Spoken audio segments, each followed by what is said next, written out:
Hello friends, இன்னைக்கு வெள்ளிக்கிழமை அப்படிங்கிறனால வெளியே சுற்றலான்னு வந்தோம். வெளியே வந்தால் ஒரே மழை. பக்கத்தில் இருக்க டிப்போ பக்கத்தில் வந்து ஒதுங்கணும். இங்கே வந்து முஸ்லீம் கட்டுறீங்கனால 11 மணிக்கெல்லாம் பஸ் ஓடாது. இதான் மால்தீவ்ஸில் இருக்க வந்து பஸ்ஸு. பாருங்கள், எல்லாமே ஏசி பஸ்ஸு தான். உள்ளே வந்து ஏசி கண்ட்ரோல் வந்து ஒவ்வொருத்தருக்கும் ஒவ்வொரு சீட்லேயும் நம்ம செப்பரேட்டாக வந்து கண்ட்ரோல் பண்ணிடலாம். உள்ளே வந்து கேமரா வசதியோடு கொடுத்துருக்காங்க. இது டிப்போங்கிறதுனால 11 மணிக்கு மேலே வந்து நமாஸ் படிக்கிறதுக்காக இந்த பஸ்ஸெல்லாம் வந்து இங்கே வந்து பார்க் பண்ணிடுவாங்க. பாருங்க, இந்த இங்கே உள்ள பஸ்ஸெல்லாம் வந்து நல்லா கலர்ஃபுல்லாக இருக்கும். அதுவும் இல்லாமல் இந்த பஸ்ஸு 11 மணிக்கு வந்து அவங்க நிறுத்துனாங்க அப்படின்னா 1 மணிக்கு மேலே தான் வந்து திரும்ப வந்து பஸ் சர்வீஸும் ஸ்டார்ட் பண்ணுவாங்க. நான் இருக்கக்கூடிய தீவு வந்து ஒரு சுற்றளவு வந்து ஒரு 5 கிலோமீட்டர் இருக்கும். அந்த 5 கிலோமீட்டருக்குள்ள எங்கே போகணும் அப்படின்னாக்கும் இந்த பஸ்ஸில் தான் வந்து போகணும்.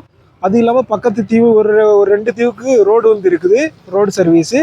அந்த ரோடில் வந்து போகிறதும் இந்த பஸ்ஸு தான். பாருங்கள், உங்களுக்கு இந்த பஸ் வந்து எப்படி இருக்குது அப்படின்னு சொல்லி இந்த கமெண்டில் வந்து தெரியப்படுத்துங்க. பாய், அடுத்த வீடியோவில் சந்திப்போம்.